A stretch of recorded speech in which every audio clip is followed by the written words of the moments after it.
Живеачката се потешка, синдикалната кошница се попразна, трошоците за живот само растат. Работникот со минимални примања едве врзува крај со крај. Според пресметките на Сојузот на синдикатите на Македонија, граѓанинот со минимални примања може да заработи само за леп и вода, па така ниту две минимални плати не се доволни за да преживее едно 4-члено семејство во Македонија. Според синдикатот, во просек околу 50 евра му фалат на секое семејство за да ги подмири основните трошоци кои вртоглаво растат секој месец. Колку за илустрација, од почетокот на годинава досега, скоро за 1000 денари се зголемени основните месечни трошоци. Ако лани на семејството му биле потребни 32.791 денар, годинава тие изнесуваат 33.742 денари. Куповната моќ и стандардот и натаму остануваат болна тема меѓу народот. Граѓаните се жала дека едве преживуваат.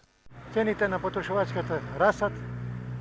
Јас, струката ми е економија. Ова е скриена инфлација на денарот. Скриена. Али што е тоа?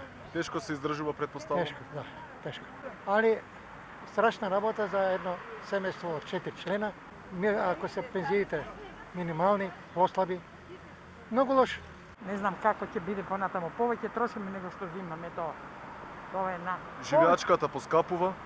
Живеачката е до тука. Стигнав и 500 динара, а уште не сам влегала.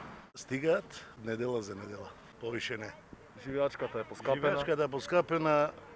Цените се гледаат, еве, пазар одиш со 100 динара, што ќе земеш? Ништо, кромичиње и лукчи. Власта најавува дека ќе се покачи стандардот, меѓутоа, како што гледаме... Остави ја власта.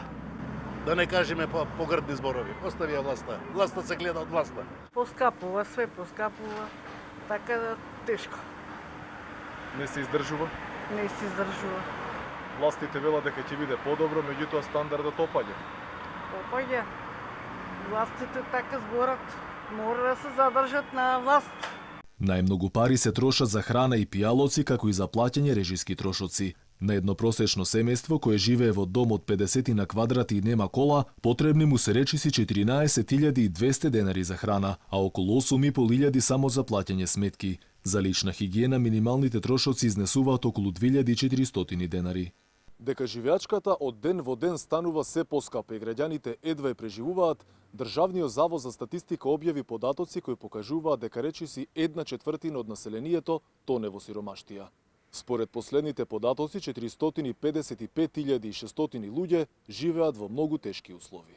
Светска банка уште лани објави дека над 55.000 луѓе во Македонија може да западнат во тешка сиромаштија. Според нивните прогнози, овие бројки можно е да се зголемат за 2 до 3 пати, но само ако економската состојба не се подобри наредниот период.